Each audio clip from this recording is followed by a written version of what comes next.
তখন আল্লাহ তাআলা বলছেন, পৃথিবীর মানুষ, তোমরা যদি নারীদের কিছু বলতে চাও, তারা যদি তোমাদের সাথে প্রয়োজনীয় কোনো কথা বলতে চায়, তাহলে অন্তরাল থেকে বলো। হয় দেওয়ালের অন্তরাল, না হয় পোশাকের অন্তরাল। ও পুরোপুরি নগ্ন হয়ে আছে, পরনে কাপড়ই নাই, আর ও বলছে যে আমার মন ভালো আছে। কত বড় শয়তানি ঘটনা! বিষ খাচ্ছে আর বলছে আমি নিয়ত করেছি শরবত খাচ্ছি, ওর অন্তর ভালো আছে। বলছে ও বোরকা পরে আর অন্যায় করে, ও কি ভালো? আমি ভালো। আরে বেহায়া, তুই কি করে ভালো? আশ্চর্য! তোমার চোখ দেখলে পাপ হয়, তোমার চোখ দেখলে পাপ হয়, তোমার পা দেখলে পাপ হয়, তোমার শরীর দেখলে পাপ হয়। তোমার লজ্জা হয় না? অশিক্ষিত হয়ে তুমি নিজেকে কি করে ভালো ভালো বলো যে আমি ভালো? তার চেয়ে তোমার বিদ্যা নেই, তোমার বুদ্ধি নেই, তোমার বোধর্ম নেই, তোমার হৃদয় জ্ঞান নেই। তুমি মানুষ নও, তুমি নিজেকেও শোনো, নিজেকে নগ্ন করে অপরের চেয়ে ভালো বলো কি করে? তোমাকে ভালো হতে হবে পোশাকের মাধ্যমে। এটা আল্লাহর বিধান, এটা আল্লাহ রাসূলের বিধান।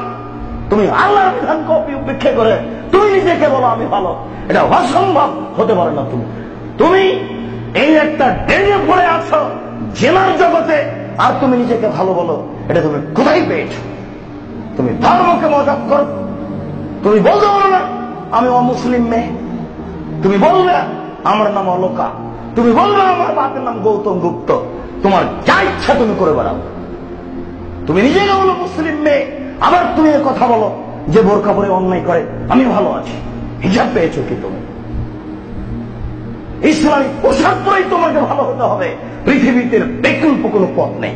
এটা আল্লাহ বলে দিয়েছেন। আল্লাহ বলেছেন এই পোশাকেই তাকে ভালো হতে হবে, এই পোশাক থাকলেই তার উপরে কটু মন্তব্য করা হবে না। তুমি আল্লাহ বিধানকে উপেক্ষা করে নিজেকে মাতাব্বরি দেখাচ্ছ। তোমার কথা বলে ইসলাম চলে না, তোমার কথার উপরে জাহান্নাম জান্নাত হবে না। তুমি ভাবিও, ক্ষমতা দেখিয়ে হারিয়ে গেছে ফেরাউন, হারাতে হবে একদিন তোমাকেও।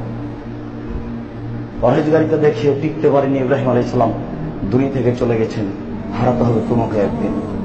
পৃথিবী কারো স্থায়ী বসবাসের জায়গা নয়।